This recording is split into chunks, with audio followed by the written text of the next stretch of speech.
একবার আমাকে দেখতে যাও নাই, তুমি আসো নাকি? একবারও গেছে আমাকে আনতে। ভাবি আই লাভ ইউ। যে বদনামটা দিছেন তো দিছেনই, তারপরে আপনাকে ভালোবাসি, সম্মান করি, শ্রদ্ধা করি। তো মানুষ তো জানছে আপনাকে আমি বাসা থেকে তেড়ে দিছি, তো আবার নিয়ে আসলাম। থেকে অপমান করতেছে। Love you two.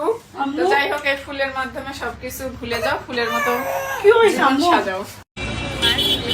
এগুলো একদম এই পাশে মনে হচ্ছে পাবে না। হবে একই এটা ওই পাশে রাখলে লাইট ইফেক্ট। এগুলো তাজা। আজমিরা বিথি তার সংসারে ফিরে আসা উপলক্ষে তার ননদ কিন্তু অনেক আয়োজন করছে, ফুল দিয়ে বরণ করে নিয়েছে। তারপর তার জন্য এই যে সুন্দর সুন্দর কেক বানাচ্ছে আজমিরা বিথিকে খাওয়ানোর জন্য, এবং কেক আজমিরা বিথি কাটবে, আর এই কারণে সুন্দর করে ডেকোরেশন করছে আর অনেক আয়োজন করেছে।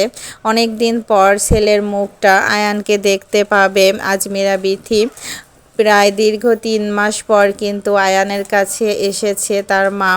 আয়ান অনেক বেশি খুশি হয়েছে, আর আজমিরা বিথি ছেলেকে 3 মাস পর কাছে ফিরে পেয়ে অনেক খুশি হয়েছে। অনেক আবেগঘন পরিবেশ তাদের মা ছেলের মধ্যে সৃষ্টি হয়েছিল, আর এই ভিডিওটা কিন্তু অনেক ভাইরাল হয়েছে। আর আজমিরা বিথি তার ছেলের সাথে যে ছবিগুলো করেছে, ভিডিও করেছে, সেই ভিডিওগুলো কিন্তু অনেক ভাইরাল হয়েছে। কারণ দীর্ঘ 3 মাস পরে যখন ছেলেকে কাছে পেয়ে আজমিরা বিথি কান্না করে দিয়েছে, আর ছেলেও কিন্তু কান্না করে দিয়েছে তার মাকে 3 মাস পর কাছে পেয়ে। আজমিরা বিথি তার সংসারে ফিরেই কিন্তু বলে দিয়েছে যে কাদের কারণে তার সংসারটা নষ্ট হয়েছে। 2টা মানুষের কারণে কিন্তু তার সংসারটা নষ্ট হয়েছে, আর সেই 2টা মানুষ হলো মানিকের আর কি ফ্রেন্ড, সেই ফ্রেন্ডের কারণে সংসার